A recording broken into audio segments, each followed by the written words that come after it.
RougeRadio.com. Jenn, speaking with Scott Mitchell, #1 rated prospect in this month's draft. Hi, Scott. Hey, how's it going? Are you looking forward to the draft? Oh, I'm very excited about the draft. I've been preparing for it for a couple of months now. We had eCamp up in Toronto, early March. So now, I'm back in Houston, just training, trying to get in best shape for whatever team picks me in this upcoming week. You're Canadian, born in Ottawa, but played NCAA ball. Yeah, I was actually born in Montreal, and I moved to Ottawa on my 11th birthday. And then in high school, I played high school ball up in Ottawa, and I got recruited by a couple of schools to come play football down south. And Rice was a unique school, and my mom came on to visit with me to Rice. And Rice kind of did a little different recruiting and kind of started recruiting her a little more than it did me, and it ended up working out well for them because, when I came home, Mom said you had to go there. I kind of had to, up and go. But, I liked the school, too. I was, it was one of my top schools, and it ended up working out well for me.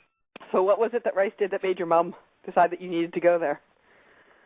Well, for me, I was more into the football aspects of things, like the facilities, guys on the team, stuff like that.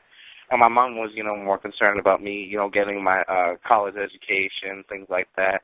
So she was quite interested in all the resources that Rice had, with study hall and all the professors. And she kind of really enjoyed Rice talking to her about all that stuff. And yeah, so we were there. I was listening for the football stuff. She was listening for the school stuff. And I ended up, I'm about to graduate May 14th with a sports management degree, so it's worked out quite well for me. And it has. And so that's a message to any college recruiters out there. Don't neglect the parents when you're recruiting student athletes.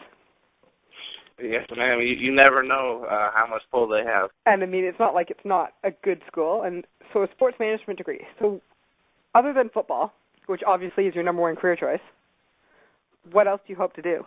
Well, with my degree, I hope to be playing, somewhere next year in the CFL. With my degree, I'm hoping also to work with the team, whoever I play for, whether that be, selling tickets or just, coordinating events, whether it's charity functions or just non-season events like concerts or things like that. Just, working within the organization, getting to understand how a professional football team is operated. So in your years at Rice, you obviously had your Conference USA. You were All-Conference USA freshman selection, which is quite an accomplishment. You got second team All-Conference USA honors. You obviously, not only did you put in a lot of time, getting your degree, but you obviously put in a great amount of time on the football field too. Yeah, I definitely came in. I put in a lot of work. When I came in, I was quite undersized. I lost some weight, due to the heat down here in Texas and Houston. So that was quite rough for me. I had a little bit of an adjustment period that I had to go through. And in high school, I was a starter. I was a captain. We won a championship my senior year. So for me, being a part of the team, being out there with the guys, that was really crucial to me. And the first couple games when I wasn't playing, it just killed me, sitting on the sidelines just watching, just saying I could be out there, trying to help, any way I can. And, just that, determination and that, just kind of gave me an edge. And, in practice, I was just, busting my butt, just extra hard trying to get on the field. And I was able to get out on the field early in my freshman year, ended up starting. And, it just kept rolling from there. So what would you say your highlight of your career so far has been? There's been a couple, really. Just this past year, I'm being, I'm the #1 ranked prospect heading into the CFL draft. Before this season, before I got hurt, earlier in the season, I was selected, preseason first team all conference. I was named to the Lombardi Award watch list.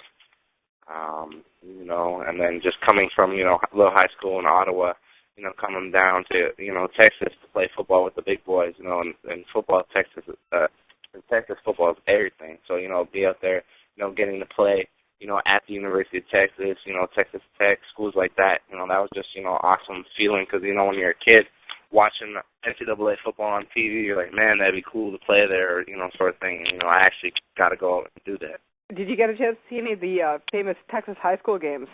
I've actually seen a couple. Our football stadium, the high school playoffs take place there, so I got to see Katy High School and another high school. And Katy High School down here is a very dominant high school team. And at the high school game, there was like 30 to 40,000 people. They tailgated everything. It was just wild. Coming from a Canadian background, you're looking going, wow, that's for a high school game. That's a lot of people. Yeah, wish I could have played a crowd like that, for high school, but it is what it is. And it makes it. I mean, I would suppose that players who have played in that have a bit of an advantage because they already know how to, deal with a crowd that size. Yeah, they're used to it. For me, it didn't. For me, it was more of a cool factor than anything. There were some games where the crowd definitely came into play. When we played at UT, and there was 90,000 fans, it got quite loud. So it was just something, I've never experienced before. We had to change up our snap cadence and things like that just so to make sure the offensive lineman didn't go offside just because we had a hard time here. So you realize that pretty much no matter where you get drafted, it's not going to be anywhere near as warm as Texas, right? Yeah, it's going to be. I'm going to have to do some adjusting on my own again. I'm going to have to get used to this cold. So you're willing to go back to that then? Oh yeah, it'll be fun just to be able to play in the cold again and stuff. I'd prefer to play in the cold than to play in 100+ degree weather any day. Did you have a CFL team growing up? Growing up, when I lived in Montreal, I was a big Montreal Alouettes fan. I used to go to the games up there. And then when I moved to Ottawa, I actually had Ottawa Renegade season tickets while they had their brief comeback. So you're looking forward to them coming back into the league? Yeah, that should be really cool for Ottawa to have a team again. So, I've got to come, play in front of my hometown, and hopefully my family, some friends can come out and watch me play.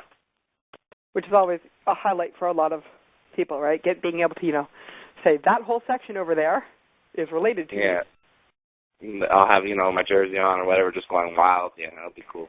Yeah, you could be the next Andy Fantews and have, the whole riding. He used to have about, whenever he played in either Toronto or Hamilton, there'd be about 150 of them. Wow. They came en masse in Fantews jerseys, and you're like, oh, we're playing Saskatchewan today. So what are your plans for the 8th? Currently, right now, I'm just staying in Houston until graduation. I'm going to try my best to watch it online or something like that, or maybe just, talk to my dad on the phone. So that's just what I got planned right now. So you're not gonna fly up, or? Well, if the opportunity arises where I can go to Toronto or the team that drafts me or anything like that, I'm definitely going to take that up. But right now, I can't really afford to fly back to Ottawa, for a day or two, watch the draft, and then fly back to Houston for a couple of days, and then have to fly back to Ottawa again. Yeah, it's right in the middle of graduation. Yeah, I'm definitely trying to wait until graduation. I mean, if the opportunity comes up where I'm invited to go do that, Shamari Williams was up there last year, and the guy from that got drafted to Toronto, the offensive lineman, he was up there. So if that comes up with me, I'll definitely take that and go up there for the draft. Are you nervous? No, I'm not nervous. I've done everything I possibly can up until this point to put myself in the best position I possibly can. I believe that I have. Right now, everything's kind of just out of my control, and it's what team wants me, or if they need something else, kind of thing. So I can't do anything more than I've already done. I just have to sit back patiently and wait and see how all the chips fall. In talking with Sandy Nunziata last week for the CFL News, he said everybody needs more good Canadian offensive linemen. So I'd argue that's a good point in your favor, that everybody needs you. I hope someone takes me. He may be slightly biased towards linemen, given that was his position. He did argue that, you can never have too many linemen. Especially with the ratio up there, and how they use their Canadians versus their Americans and things like that. It's definitely a big plus to be, the Canadian offensive lineman. Are you worried about making the transition back to 3-down ball? No, I don't think it will be too much of a difference for me. I mean, there'll probably be some difference in the running game, kind of. But pass protection, my school, our offensive line, there's not the 1 yard neutral zone in the States, in case people didn't know this thing. But our offensive line, we tend to bullet back, as far as we can until the ref tells us to scoot up. So we kind of cheat and get back as far as we can. So the big difference would be that, the yard in a neutral zone, but I don't think that will take too much time to get used to it all. Another advantage that you have over an American at your position. Yes, ma'am. Thank you. Good luck. And I'm sure we will be hearing your name very early on in the draft, so you won't even have to wait that long. Well, I appreciate it, and I'm looking forward to May 8th. Thanks for having me.